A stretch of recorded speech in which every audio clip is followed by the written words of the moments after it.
your own stories in the end. My mother, who had a treasure box of stories to share, that too from Jatka tales, Panchtantra tales, folk tales, folklores, tales of wisdom, tales of courage, tales of motivation, Akbar and Bilber stories. All the stories were Indian Desi stories. From among those stories, I grew up with values and principles. She told me life is a story in the end. Make yours a thriller, a mystery, a biography, a folklore. Good evening, Toastmaster of the day, fellow Toastmasters and guests. And here I am, presenting to you from the treasure chest of my mother, a story I still hold dear to my life. Once upon a time, there was a king who had 4 sons. The king was naturally worried. Who will be my successor?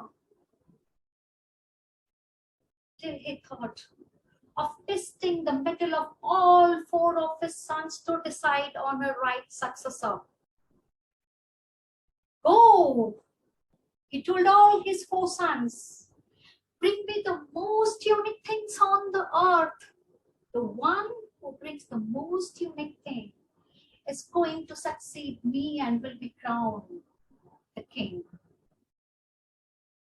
All the 4 sons got together. They readied their horses and clippity-clop, clippity-clop, clippity-clop, clippity-clop, clippity-clop. They went out on that adventure to find the most unique thing. Hardly had they gone half a day of travel, and they came across an orchard which had silver fruits and plants and flowers.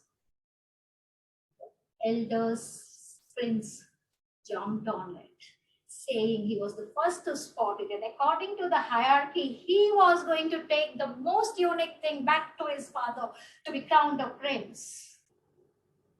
The first prince left, the 3 princes moved on. The second prince came across an orchard again made of gold. The fruits were golden, the flowers were golden, the leaves were golden.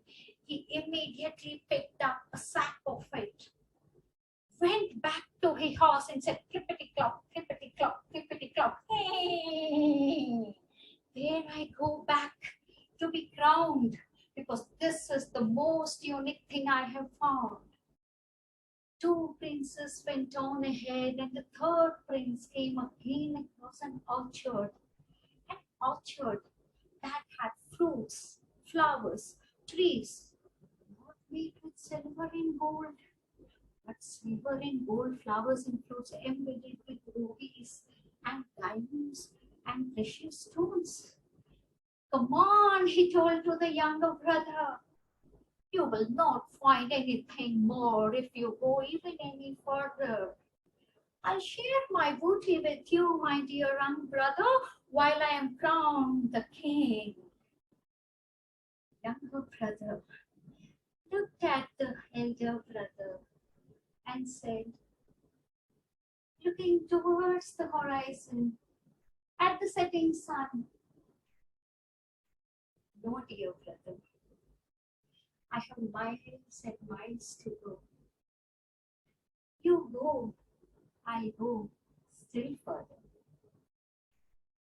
Last prince traveled while the 3rd prince, clippity-clop, went back, laughing at his foolish young brother.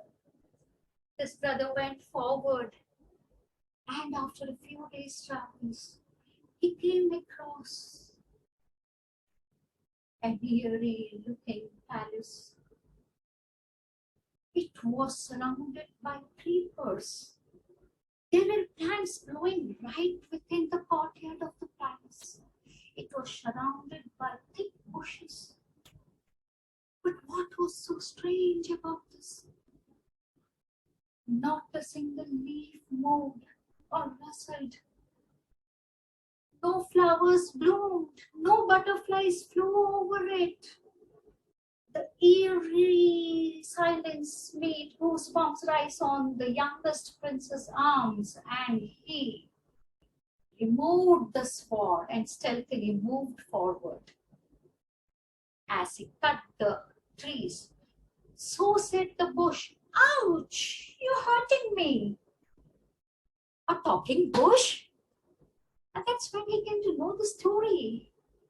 "There is a witch," said the talking bush, "that has converted our kingdom by a curse, a wizened old witch. If someone brave enough to chop off the head of that particular witch, we will come back to life." Stealthily, the prince moved and chopped off the head of the witch. It rolled to the ground and the whole palace came alive. The king hugged the little prince and said, "You have saved us. You have saved our kingdom." There were parties and merrymaking for days to come. And then the prince said he has to return back to his kingdom for the coronation of one of his brothers. When this king came to know about it, he said, "I'll send you with a battalion, and I myself will accompany you." As soon as the fourth prince returned with a treasure of friendship, with a treasure of courage, with a treasure of adventure, with a treasure of saving life, the prince's father, the king, knew very clearly who the king was going to be. Because there is nothing more unique in this world than going that extra mile. Because at that end of the pot, you will find courage, friendship, relationships. You will find humaneness, kindness. He knew, this is my son. He will always strengthen the kingdom by making friends, go the extra miles, and achieve beyond what actually seems unique are the unique relationships. That lesson has helped me throughout my life as I have looked for unique relationships. Thank you. Over to you, Toastmaster of the Day.